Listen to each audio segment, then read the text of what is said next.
nous parle. Chaque jour, Charles et Carole vous présentent la leçon de l'école du sabbat.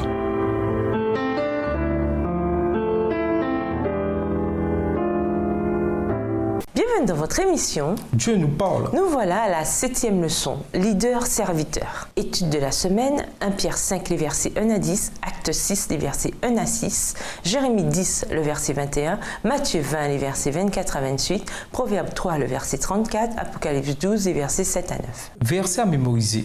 Déchargez-vous sur lui de toutes vos inquiétudes, car il prend soin de vous. 1 Pierre 5, verset 7. Les études menées sur les églises en plein développement mettent presque toujours en évidence l'importance d'un leadership efficace.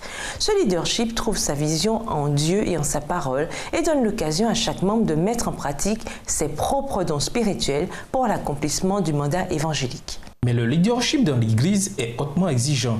Ce sont en majorité des bénévoles donnant souvent de leur temps alors qu'ils sont déjà occupés qui dirigent les églises.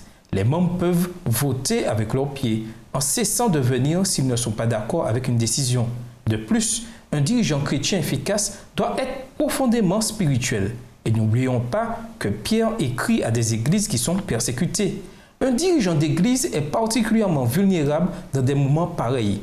Qui, dans ce cas, est qualifié pour cette tâche? Dans 1 Pierre 5, les versets 1 à 10, Pierre traite de la question du leadership chrétien au niveau de l'église locale. Dans ces versets, il évoque certaines des caractéristiques primordiales nécessaires, non seulement chez les dirigeants locaux, mais également chez les membres. Ces paroles sont aussi pertinentes pour nous aujourd'hui qu'elles l'étaient à l'époque. Et nous vous laissons à cette réflexion. Un vrai dirigeant serviteur sera désireux de fortifier le faible et même de le porter. Au revoir. Et à demain si Dieu veut. Dieu nous parle. Chaque jour, Charles et Carole vous présentent la leçon de l'école du sabbat.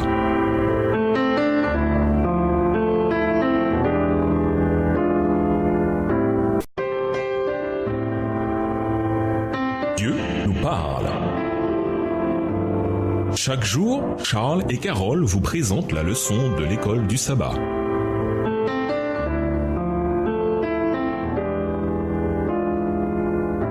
Bienvenue dans votre émission Dieu nous parle. Nous voilà à la leçon de dimanche, les anciens de l'Église primitive. Lisons les textes suivants. Acte 6, verset 1 à 6, Acte 14, verset 23, Acte 15, verset 6, 1 Timothée 5, verset 17, 1 Pierre 5, verset 2. D'après ces passages, en quoi consistaient les difficultés de l'Église primitive ainsi que le rôle de ses dirigeants?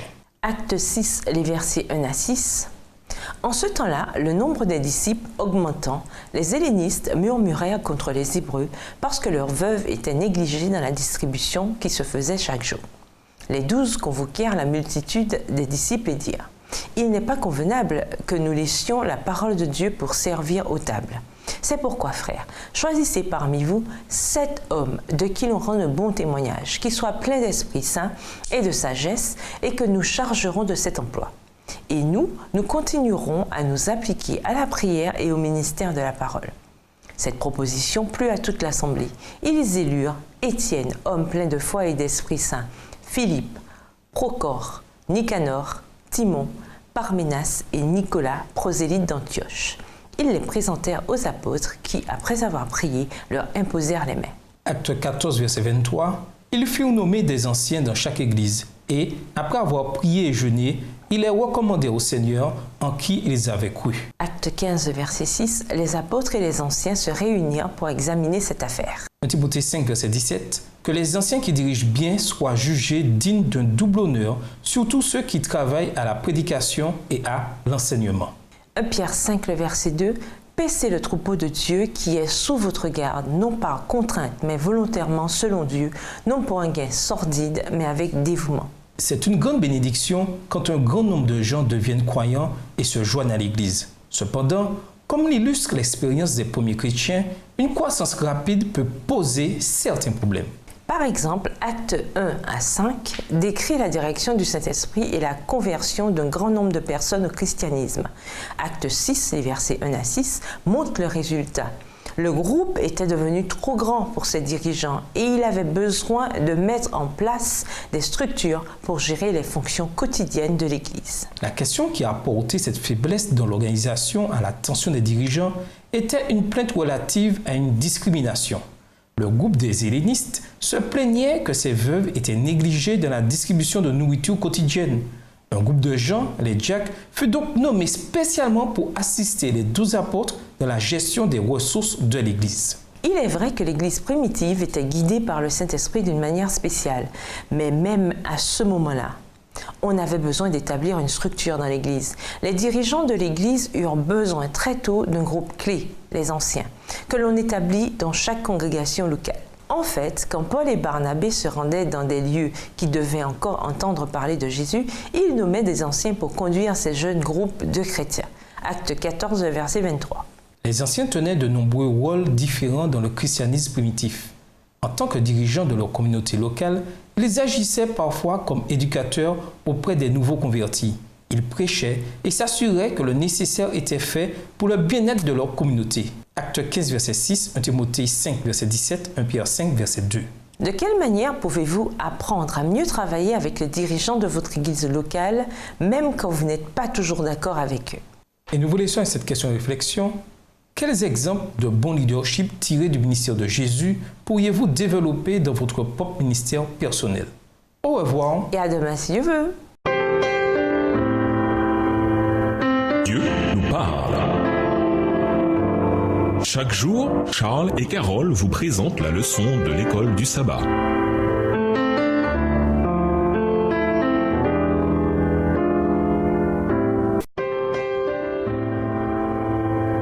Dieu nous parle. Chaque jour, Charles et Carole vous présentent la leçon de l'école du sabbat.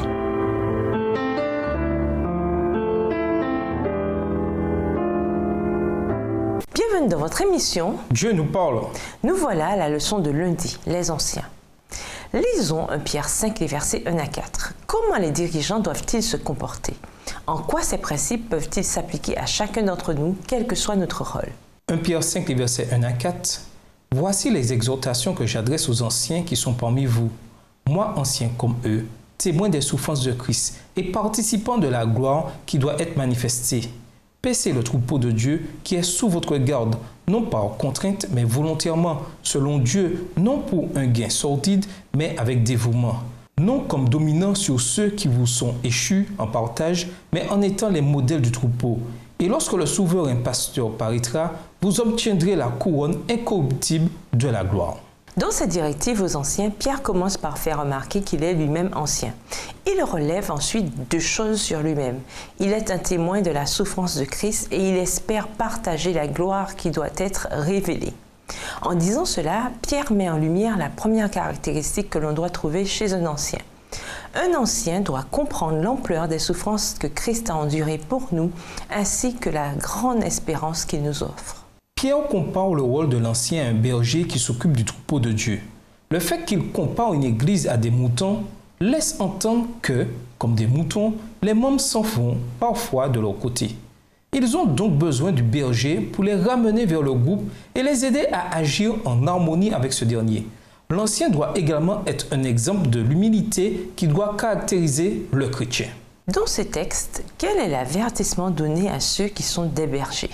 Jérémie 10, le verset 21, Ézéchiel 34, les versets 8 à 10, Zacharie 11, le verset 17. Jérémie 10, verset 21, les bergers ont été stupides.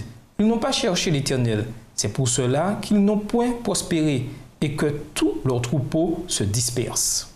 Ézéchiel 34, les versets 8 à 10, « Je suis vivant, dit le Seigneur l'Éternel, parce que mes brebis sont au pillage et qu'elles sont devenues la proie de toutes les bêtes des champs, faute de pasteurs, parce que mes pasteurs ne prenaient aucun souci de mes brebis, qu'ils ne paissaient eux-mêmes, qu'ils ne faisaient point paître mes brebis. À cause de cela, pasteurs, écoutez la parole de l'Éternel. Ainsi parle le Seigneur l'Éternel. Voici, j'en veux aux pasteurs. Je reprendrai mes brebis d'entre leurs mains. Je ne les laisserai plus paître mes brebis, et ils ne paîtront plus d'eux-mêmes. Je délivrerai mes brebis de leur bouche, et elles ne seront plus pour eux une proie. » Zacharie 11, verset 17. Malheur au pasteur de Néant qui abandonne ses brebis. que l'épée fonde sur son bras et sur son œil droit, que son bras se dessèche et que son œil droit s'éteigne.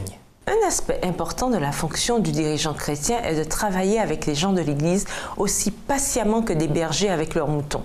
Les anciens doivent les rassembler pour l'adoration et pour partager le message de Jésus avec ceux qui ont besoin de le connaître, lui, ainsi que le salut qu'il offre. Pierre observe également que c'est de bon cœur que les anciens doivent exercer cette supervision et non sous la contrainte.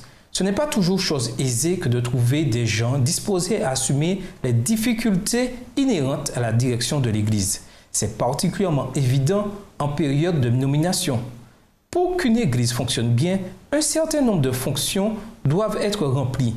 Le fait que les gens soient réticents à assumer des rôles de dirigeants n'est pas sans raison. Certains de ces rôles exigent un investissement considérable de temps et les gens qui conviennent à de tels postes peuvent déjà avoir de nombreux engagements. D'autres peuvent penser qu'ils ne sont pas assez préparés pour ce poste. Pourtant, Pierre dit que nous devrions assumer de bon cœur les postes de direction si on nous le demande et dans la mesure du possible. Et nous vous laissons avec la question du jour. Le caractère passionné de Pierre va à l'encontre du comportement de serviteur. Comment pouvons-nous suivre l'exemple du Christ de leadership serviteur dans notre monde tout en étant passionnés pour la justice et en restant fidèles à nos croyances? Au revoir. Et à demain si je veux. Dieu nous parle. Chaque jour, Charles et Carole vous présentent la leçon de l'école du sabbat.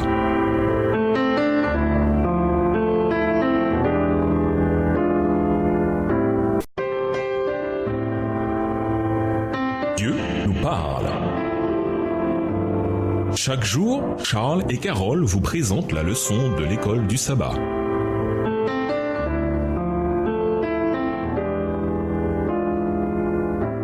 Bienvenue à votre émission.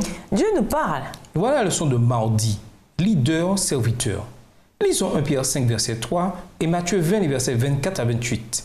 Quels principes cruciaux de leadership chrétien trouve-t-on dans ces textes? 1 Pierre 5, verset 3, non comme dominant sur ceux qui vous sont échus en partage, mais en étant les modèles du troupeau. Matthieu 20, versets 24 à 28. Les 10, ayant entendu cela, furent indignés contre les deux frères.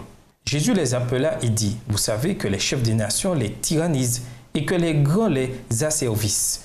Il n'en sera pas de même au milieu de vous, mais quiconque veut être grand parmi vous, qu'il soit votre serviteur, et quiconque veut être le premier parmi vous, qu'il soit votre esclave. C'est ainsi que le Fils de l'homme est venu, non pour être servi, mais pour servir et donner sa vie comme la rançon de plusieurs. » En grec, le mot-clé dans 1 Pierre 5, le verset 3 est « katakuriantes ». On trouve le même mot dans Matthieu 20, le verset 25, et il signifie « exercer la domination » ou « regarder quelqu'un de haut ». On pourrait ainsi traduire les directives données dans 1 Pierre 5, verset 3 par « non, pas en regardant de haut ceux qui vous ont été confiés ». Et elles reflètent les paroles de Jésus dans Matthieu 20, le verset 25. Matthieu 20, verset 20 à 23, nous précise le cadre dans lequel Jésus prononce ces paroles de Matthieu 20, versets 24 à 28. La mère de Jacques et de Jean s'était approchée de Jésus avec une demande, que l'un de ses fils puisse s'asseoir à sa droite et l'autre à sa gauche, quand il entrerait dans son royaume. Jésus les traite avec douceur, s'abstenant de leur reprocher leur égoïsme qui leur faisait désirer d'obtenir un traitement préférentiel. Il lit dans leur cœur, il sait l'attachement profond qu'ils ont pour lui. Leur amour n'est pas une simple affection humaine, c'est le trop-plein de son amour rédempteur qui a débordé sur eux, mais qui a été souillé en passant par le canal humain. Au lieu de réprimander, il veut approfondir et purifier. Jésus explique que cette position d'honneur est accordée par le Père et pas par lui-même. Mais il poursuit en expliquant que la différence clé entre son royaume et ceux des nations païennes, c'est le genre de chef qui émergera dans le sien. Ceux qui veulent être des chefs dans ce royaume dont Jésus est le chef doivent devenir serviteurs, car les chefs du royaume de Jésus sont comme Jésus. C'est ainsi que le Fils de l'homme n'est pas venu pour être servi, mais pour servir et donner sa vie en rançon pour une multitude. Matthieu 20, verset 28. Pierre appelle ainsi les dirigeants d'Église au même idéal. La soumission et le renoncement à soi-même, manifestés par Jésus, doivent également se manifester chez eux. Lisez Philippiens 2, les versets 4 à 8. En quoi les paroles de Paul coïncident-elles avec les écrits de Pierre? Plus important encore, comment accomplir tout ce que nous avons été appelés à faire dans ces versets? Et nous vous laissons avec la question du jour. Comment réagissez-vous lorsque vous pensez qu'un ancien de votre Église ne manifeste pas les qualités décrites dans 1 Pierre 5, les versets 1 à 10? Au revoir. Et à demain si je veux. Dieu nous parle. Chaque jour, Charles et Carole vous présentent la leçon de l'école du sabbat.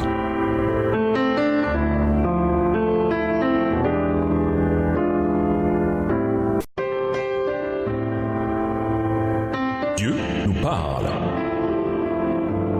Chaque jour, Charles et Carole vous présentent la leçon de l'école du sabbat.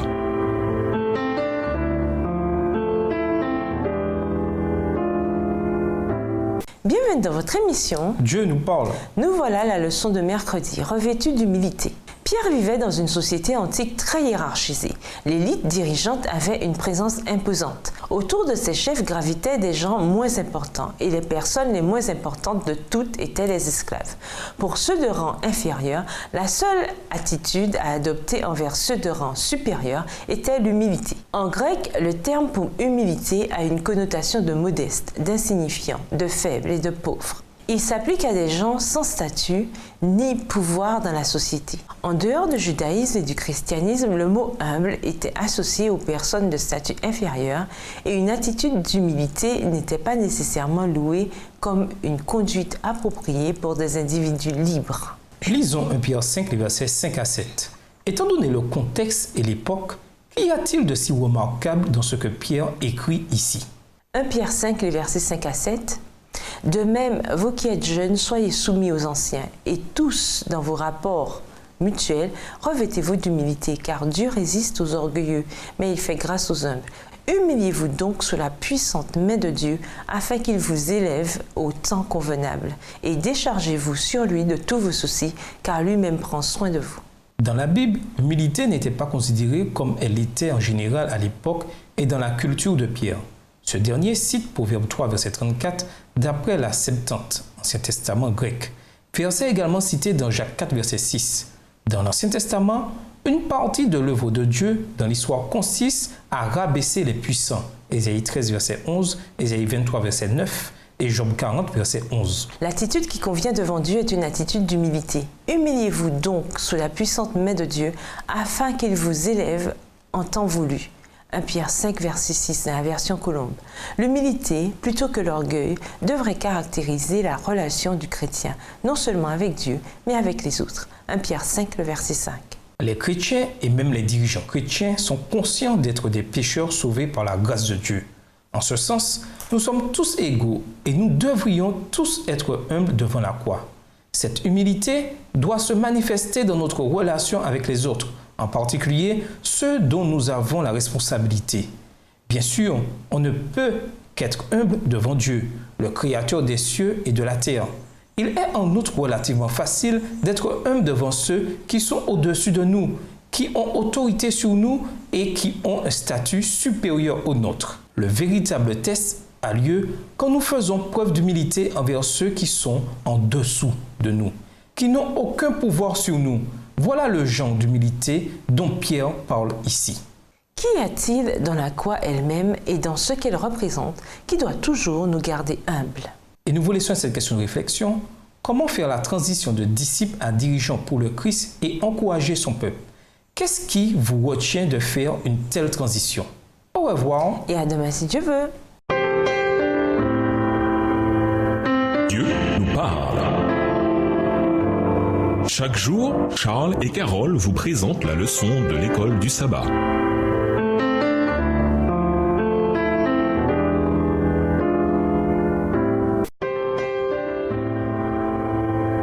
Dieu nous parle. Chaque jour, Charles et Carole vous présentent la leçon de l'école du sabbat.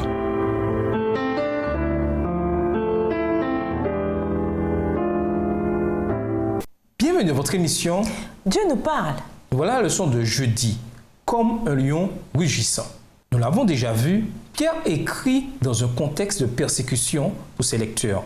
Le thème du grand conflit n'était donc pas une simple question théologique abstraite. Ils le vivaient d'une manière que beaucoup d'entre nous ne connaissent pas, en tout cas pas pour le moment. Lisons Pierre 5, les versets 8 à 10 et Apocalypse 12, les versets 7 à 9. Que nous enseignent ces textes sur l'origine du mal et l'action de Satan dans notre monde? 1 Pierre 5, les versets 8 à 10. Soyez sobres, veillez. Votre adversaire, le diable, rôde comme un lion rugissant, cherchant qui il dévorera. Résistez-lui avec une foi ferme, sachant que les mêmes souffrances sont imposées à vos frères dans le monde. Le Dieu de toute grâce, qui vous a appelé en Jésus-Christ à sa gloire éternelle, après que vous aurez souffert un peu de temps, vous perfectionnera lui-même, vous affermira, vous fortifiera, vous rendra inébranlable. Apocalypse 12, les versets 7 à 9. Et il y eut guerre dans le ciel. Michel et ses anges combattirent contre le dragon. Et le dragon et ses anges combattirent. Mais ils ne furent pas les plus forts, et leur place ne fut plus trouvée dans le ciel. Et il fut précipité, le grand dragon, le serpent ancien, appelé le diable et Satan, celui qui séduit toute la terre. Il fut précipité sur la terre, et ses anges furent précipités avec lui. Le livre de l'Apocalypse révèle que les chrétiens jouent un rôle dans une guerre cosmique qui fait rage entre les forces du bien et les forces du mal. Dans Apocalypse, les forces du bien sont guidées par Jésus, qui est la parole de Dieu, le roi des rois et le seigneur des seigneurs. Apocalypse 19, les versets 13 et 16. Les forces du mal ont pour chef le diable, appelé aussi Satan, décrit comme un dragon. Apocalypse 12, les versets 7 à 9. Apocalypse 20, versets 7 et 8. Bien que les médias et même certains chrétiens nient la réalité de Satan, le fait est que le diable est un être puissant et que toutes ses intentions à notre égard sont mauvaises. Mais la bonne nouvelle, c'est que le diable finira par être détruit. Apocalypse 20, les versets 9 et 10. Pierre ne minimise pas le danger que le diable représente. Le diable est comme un lion rugissant qui cherche à dévorer tout ce qu'il peut. 1 Pierre 5, verset 8. Pierre souligne également que ses lecteurs peuvent voir la puissance du diable dans leur propre souffrance. Mais cette souffrance prendra fin dans la gloire éternelle. 1 Pierre 5, verset 10. Relisons 1 Pierre 5, verset 10. Que nous dit Pierre ici? 1 Pierre 5, le verset 10, « Le Dieu de toute grâce, qui vous a appelé en Jésus-Christ à sa gloire éternelle, après que vous aurez souffert un peu de temps, vous perfectionnera lui-même, vous affermira, vous fortifiera, vous rendra inébranlable. » Bien que nous ne connaissions pas la nature exacte de leurs épreuves, nous voyons en revanche l'espérance exprimée par Pierre. Certes, le diable est réel, la bataille est réelle et nos souffrances sont réelles. Mais le Dieu de toute grâce a vaincu le diable. Alors, quelles que soient nos souffrances, si nous demeurons fidèles, même jusqu'à la mort, voir Hébreux 11, versets 13 à 16, la victoire est assurée grâce à Jésus. Comment apprendre à tenir bon par la foi en persévérant jusqu'à la fin, peu importe ce qui nous arrive? Et nous vous laissons avec cette question de réflexion en pratique. À quoi ressemble le leadership serviteur et quels en sont les résultats? Au revoir. Et à demain si Dieu veut. Dieu nous parle. Chaque jour, Charles et Carole vous présentent la leçon de l'école du sabbat.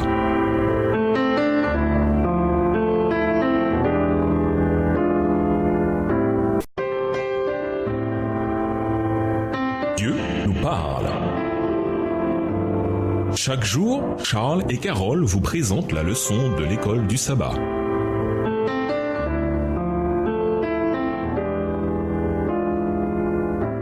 Bienvenue dans votre émission Dieu nous parle. Nous voilà à la leçon de vendredi. Pour aller plus loin, l'attitude de Jésus lors du dernier repas avec ses disciples est un très bon exemple de ses qualités de leader-serviteur. À ce moment-là, Jésus était tout à fait conscient de son identité de fils de Dieu et de son imminent retour auprès du Père.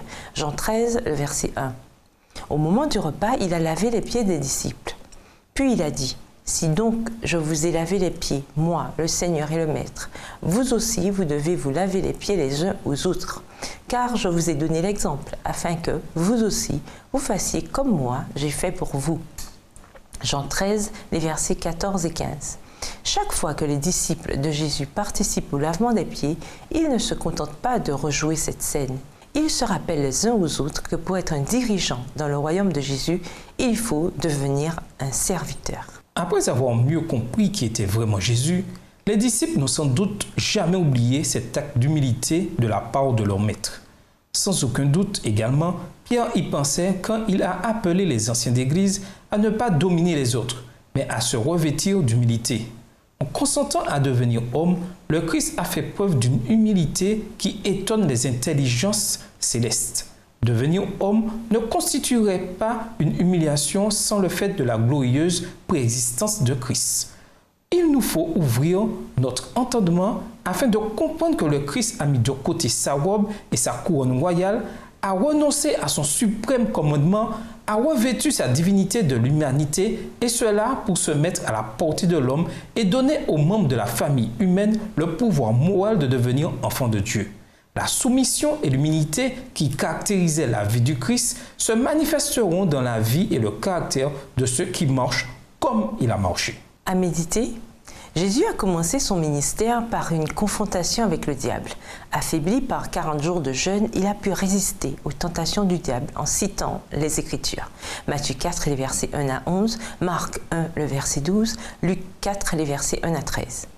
Qu'est-ce que cela nous apprend sur la manière dont nous aussi, nous pouvons résister au diable dans notre vie? Quels exemples avez-vous vus de la véritable humilité chez autrui? Que retenir de ces exemples? En classe, répondez à la question suivante. En plus de ce que Pierre a enseigné dans les versets de cette semaine, quelles sont les qualités d'un bon dirigeant chrétien?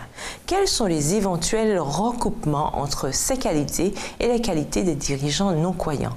Quelles sont les différences? Que répondre à l'affirmation que Satan n'est pas réel, mais qu'il est simplement un symbole du mal inhérent à la nature humaine? Pour conclure, dans le contexte de l'expérience humaine quotidienne, l'expression leadership serviteur peut avoir la saveur d'un oxymore. Comment un dirigeant que l'on suit peut-il être en même temps un serviteur des disciples? Les disciples de Jésus ont lutté avec cette question jusqu'à la toute fin de son ministère. Mais tout s'est précisé pour eux lorsque, juste avant son ascension vers son Père, Jésus chargea Pierre du soin de son troupeau.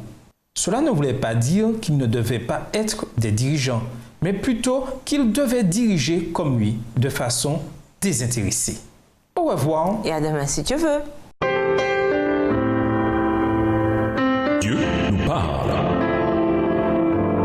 Chaque jour, Charles et Carole vous présentent la leçon de l'école du sabbat.